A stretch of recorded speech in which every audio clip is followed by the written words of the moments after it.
Todos os dias há um crime novo. Novo cenário. Novos suspeitos. Novas pistas. Sudocrime, o novo jogo do Observador. Descubra quem foi com a lógica do Sudoku e faça justiça pela sua cabeça. Na secção Jogos em observador.pt ou na app. E o livro com 100 jogos já em pré-venda.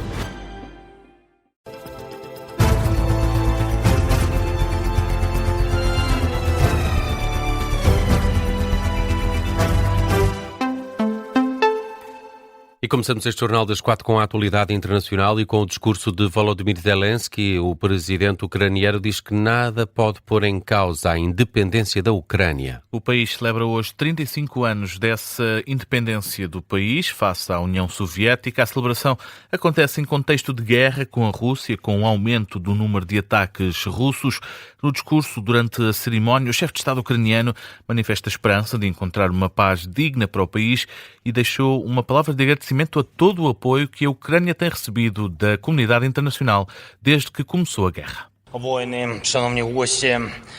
Existe sempre o risco de tentar pacificar esta guerra à custa da nossa independência e da vida do nosso povo.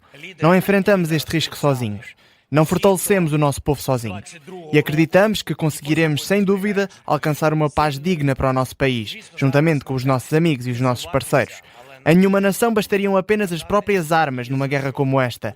Nenhuma nação conseguiria fazer face a ataques tão violentos sem a ajuda da comunidade internacional. As palavras de Volodymyr Zelensky na celebração dos 35 anos de independência da Ucrânia. Também António Costa discursou nesta cerimónia ao lado de Volodymyr Zelensky. O presidente do Conselho Europeu diz que a União Europeia vai intensificar a pressão sobre Moscovo e que a Rússia está a esgotar todos os recursos que tem. A Rússia não vai prevalecer. Após mais de 4 anos de guerra, em grande escala, a Rússia não alcançou os objetivos. Este verão, mais do que nunca, podemos ver que a guerra está a esgotar os recursos da Rússia. As nossas sanções, sem precedentes, também estão a ter impacto. Iremos intensificar a pressão até que a Rússia ponha fim à matança e demonstre um compromisso genuíno com a paz.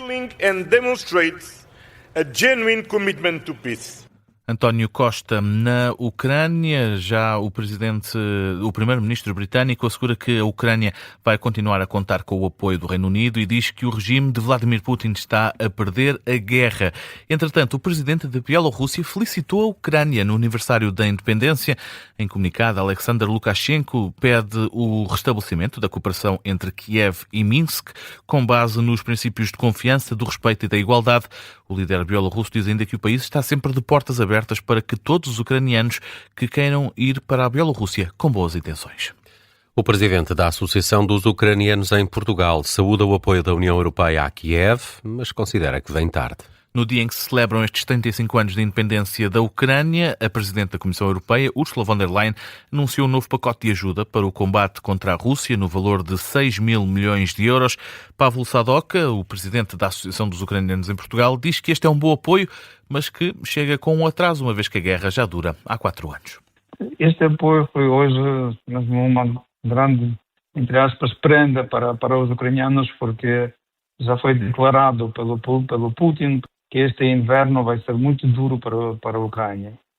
E este pacote dá-nos grande apoio e chance e esperança que vamos conseguir, pelo menos, diminuir esta agressão russa. Mas achamos que este apoio é muito importante, mas é muito atrasado. Pavlo Sadoka, presidente da Associação dos Ucranianos em Portugal, quanto à ajuda de Portugal na guerra, Pavlo Sadoka faz uma avaliação positiva, mas diz que só quando o conflito terminar é que se pode fazer um balanço mais realístico. O Ministro da Educação atribui o aumento de colocados à reposição de regras de acesso ao ensino superior e não ao aumento de notas depois da reapreciação dos exames. Em entrevista à RTP, Fernando Alexandre diz que não ficou surpreendido pelo aumento do número de alunos que entraram no ensino superior, assume que é o resultado expectável da reposição de regras em que os alunos que queiram aceder ao ensino superior precisam de ter apenas uma única prova e não duas, como no ano passado, e que os problemas na correção, no entender de Fernando Alexandre, não afetaram o processo de acesso ao ensino superior. Nas reapreciações, aquilo que aconteceu, embora fossem mais do que no ano anterior, 3 vezes mais do que no ano anterior, a taxa dos alunos que subiram a sua classificação foi próxima daquilo que acontecia, foi um bocadinho mais alta, foi de 76%, se não me engano, e costumava ser de 70%, mas é preciso dizer, com este sistema de avaliação que agora temos, acontece algo que não acontecia anteriormente, é que agora nós tivemos alunos que tiveram 9,4, por exemplo, enquanto que nos anos anteriores essa nota não costumava existir. Os estudantes continuam a identificar a habitação como um dos maiores problemas no ensino superior. O Ministro da Educação diz que neste ano letivo há um aumento do número de camas nas residências e mais apoios à renda. Quando nós temos uma duplicação do número de camas nas residências e temos ao mesmo tempo um apoio à deslocação que corresponde ao custo estimado de alojamento, nós temos a dar as condições aos estudantes deslocados, e de facto o alojamento é o custo mais, digamos, mais restritivo neste momento para o acesso ao ensino superior. Nós estamos a criar as condições para que ninguém deixe de frequentar o ensino superior por razões económicas. Fernando Alexandre reitera ainda que o anúncio das colocações de primeira fase representa o fim de um período exigente para a comunidade escolar. O PS diz que o estudo encomendado pelo Governo para avaliar a sustentabilidade da segurança social teve como único propósito criar medo nos portugueses. André Moscaldas diz que o Executivo está a criar o pânico, particularmente nas gerações mais novas. Em conferência de imprensa, este membro do PS acusa os autores do relatório de construir uma narrativa a favor dos sistemas privados de segurança social. Colocar medo às pessoas é aquilo que o Governo fez ao encomendar um relatório precisamente a quem sabia que tem uma narrativa de décadas a favor dos sistemas privados de segurança social e contra a segurança social pública. Isso é que é criar medo. O que o Governo fez na semana passada gera o pânico das pessoas relativamente à possibilidade de manterem as pensões que estão a pagamento e, muito em particular, nas gerações mais jovens, da possibilidade de construírem uma pensão que lhes permita ter uma vida digna nas fases mais adiantadas da sua vida. Isso sim é meter medo. André Moscaldas, aqui um registro da agência Lusa. O Governo já garantiu que não pretende fazer nenhuma reforma estrutural na segurança social nesta legislatura, o que leva os socialistas a perguntar então porquê encomendar este estudo. O Partido Socialista quer a garantia do Governo de que não o fará e quer, acima de tudo, que o Governo explique por que razão então é que encomendou e divulgou um estudo se não tinha nenhuma intenção nesta legislatura de tomar medidas na segurança social, porque isso, constatarão, é de facto causa de perplexidade. André Moscaldas sublinha também a necessidade de ouvir esclarecimentos diretamente da Ministra do Trabalho. A Ordem dos Médicos está preocupada com a situação no INEM e quer uma reforma urgente no Instituto. Reforma centrada nos doentes. Em causa os resultados do relatório de atividade do Instituto Nacional de Emergência Médica. Segundo esse relatório, mais de 26 mil doentes críticos não foram socorridos pelo INEM com os meios mais adequados em 2025, ano em que a taxa de paragem das ambulâncias melhorou, ainda assim ficou acima dos 38%. Em comunicado, a Ordem dos Médicos sublinha que o país precisa de um INEM forte, moderno e resiliente, que seja capaz de responder às necessidades dos cidadãos. Para isso, defende a Ordem dos Médicos medidas focadas na resposta às pessoas, afastando-se das questões relacionadas com o funcionamento do Instituto.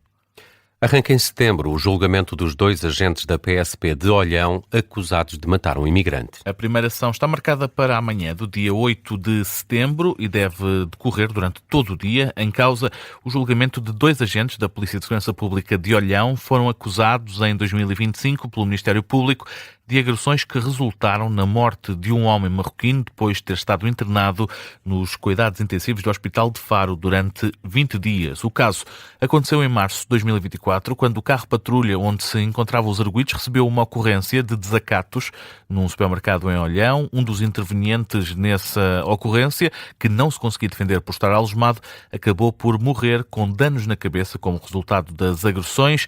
O Ministério Público considera que estes agentes, arguidos no caso, agiram de forma consciente quando agrediram os intervenientes. Vamos a outras notícias que estão a marcar a atualidade, José. Os bombeiros que ficaram feridos no incêndio de Aroca na semana passada ainda estão internados, mas a melhorar. Informação avançada pelo comandante dos bombeiros voluntários de Aroca. Um deles já teve alta, está a recuperar em casa. Quanto aos outros, um foi submetido a uma cirurgia que correu bem, continua a ser acompanhado pela equipa médica. Os 2 restantes bombeiros que ficaram feridos já saíram dos cuidados intensivos. Estes 4 bombeiros estiveram envolvidos num despiste de um carro, num combate a um incêndio que deixou 4 operacionais feridos na quarta-feira. Luís Neves foi recebido pelo Papa Leão XIV no Vaticano, no âmbito da na comitiva portuguesa, liderada pelo Bispo das Forças Armadas. O Ministro da Defesa, Nuno Melo, delegou a presença na comitiva a um dos secretários de Estado. A mensagem transmitida na mensagem que foi transmitida à coletiva, o Papa Leão XIV lembrou os 2 militares portugueses que morreram na sexta-feira na A1, na zona da Amealhada, quando foram atropelados enquanto prestavam auxílio a um camionista. E no desporto, há mais uma medalha para Portugal nos Jogos do Mediterrâneo. Tiago Antunes ganhou a medalha de prata na prova de ciclismo.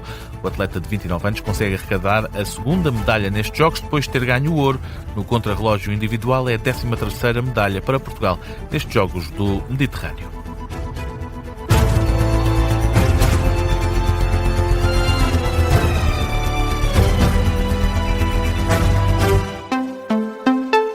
Este programa tem o apoio de BetClick.